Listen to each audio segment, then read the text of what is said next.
குளத்துறை ஊராட்சியும் பாம்பாடி ஊராட்சியும் இணைக்கக்கூடிய வகையில் உயர்மட்ட பாலம் அமைக்கின்ற பணிக்கு இன்றைக்கு அந்த பணி துவக்க விழா நிகழ்ச்சியாக பூமி பூஜை நிகழ்ச்சியாக இங்கே சிறப்போடு உங்கள் அனைவருடைய வாழ்த்துக்களோடும் நடைபெற்று முடிந்திருக்கிறது. சங்கரனாம்பாளையம் ஊராட்சியும் இணைக்கக்கூடிய வகையில் இதே அமராவதி ஆற்றிலே ஒரு உயர்மட்ட பாலத்தை நாம் கட்டினோம். நம்முடைய வெள்ளக்கோயில் ஒன்றியத்தில் இருக்கக்கூடிய வேலப்பநாயக்க மலசு ஊராட்சி மயில்ரங்கத்தையும் மூலனூர் ஊராட்சி ஒன்றியத்தையும் நம்முடைய அரசனம்பாளையம் கன்னிவாடி போன்ற பகுதியில ஊராட்சி பேரூராட்சியும் இணைக்கக்கூடிய வகையிலான அந்த உயர்மட்ட பாலம்.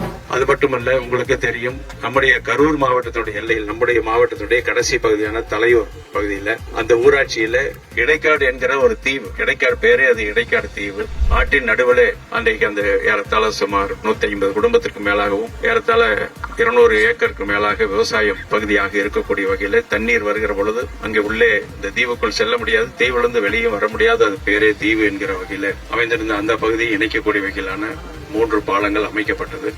எனவே இப்பொழுது இந்த பாலத்தை நம்முடைய மாண்புமிகு முதலமைச்சர் அவர்களுடைய கோரிக்கை ஏற்று நம்முடைய மாண்புமிகு முதலமைச்சர் அவர்களும் மாண்புமிகு துணை முதலமைச்சர் அவர்களும் அதே போல ஊரக வளர்ச்சித்துறை அமைச்சர் அண்ணன் ஐ. பெரியசாமி அவர்களுடைய துறையின் மூலமாக இந்த ஊரக வளர்ச்சி மற்றும் உள்ளாட்சித்துறை துறையின் மூலமாக இந்த பாலம் இன்றைக்கு நமக்கு கிடைத்திருக்கின்றது. அதற்காக இந்த நேரத்திலே இந்த மாவட்டத்தினுடைய அமைச்சர் என்கிற முறையில் மட்டுமல்ல, இந்த தொகுதியினுடைய முன்னாள் சட்டமன்ற உறுப்பினர் என்கிற முறையில் என்னுடைய நெஞ்சம் நிறைந்த நன்றி என்னுடைய மாண்புமிகு மனிதவள மேலாண்மை துறை அமைச்சரின் சார்பிலும் உங்கள் அனைவரும் சார்பிலும் நான் இந்த நேரத்திலே நன்றியை தெரிவித்துக் கொள்ள கடமைப்பட்டிருக்கிறேன்.